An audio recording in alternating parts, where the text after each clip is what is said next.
Hello YouTube, I'm back again, your girl, the bat next door. I just wanted to talk about my background in science because I realized I just sort of skirted over a lot of things in my last intro, and I just wanted to fill you in on what my scientific background actually is. So, when I was back in Canada, my parents are extremely scientific. My mom less so, but she does really appreciate it. My dad's the really logical Vulcan brain. And yeah, so his brain is quite scientific and logical, so I learned that from him. I wanted to be a big movie star when I was a teenager, so I moved to the UK to follow that pursuit. The world got a little bit bigger than I'd imagined, and I spent about 4 years or so in London just messing around, having a good time. And I had dropped out of high school from Canada to actually move to the UK to follow my dream, and I was very, very lucky that I had parents that were willing to do that for me.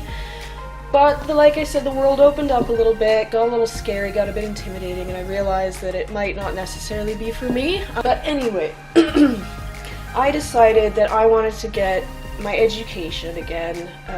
Get like a high school degree, and then maybe go to university. So I did that. I went to college in London, and then I went to Bristol to do university. I started doing a biology course, and it wasn't really for me. I really loved it, but it was a little too broad for me. So next year I changed over to a forensic science degree, which was perfect for me because I've always been obsessed with true crime.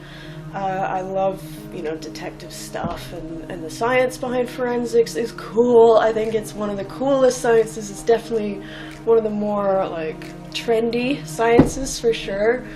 Unfortunately, there is almost zero forensic work going in the UK, and that's alright because I think the stuff that I really got out of the degree was not as much the science, but the scientific method.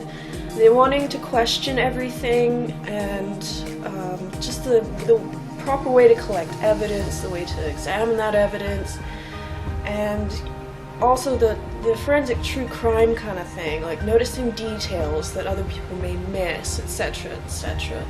And just that willingness to search for more answers and put things together, put seemingly unrelated things together and see if they correlate.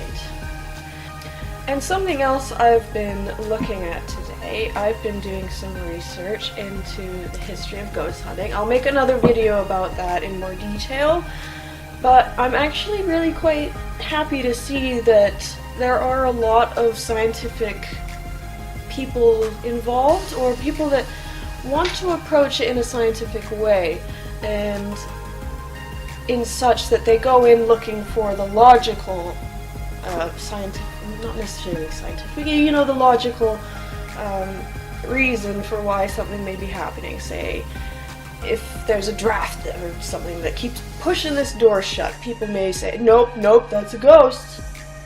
And then he'll go in there and say, actually, it's this draft, etc. You need to be able to exhaust all logical conclusions before you can even think about applying a paranormal hypothesis to it. So that's sort of just a quick little video about what I'm about, and just to give you guys a little idea about how I approach certain things.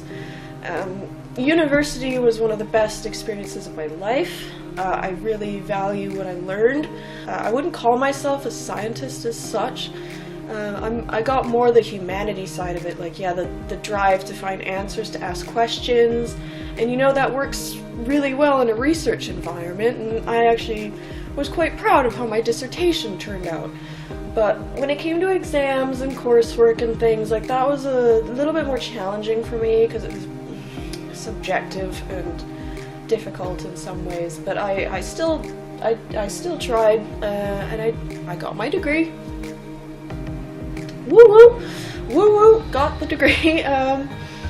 So yeah, that's me basically, and that's the history of my scientific story. So next video I'd like to talk a little bit about Harry Price.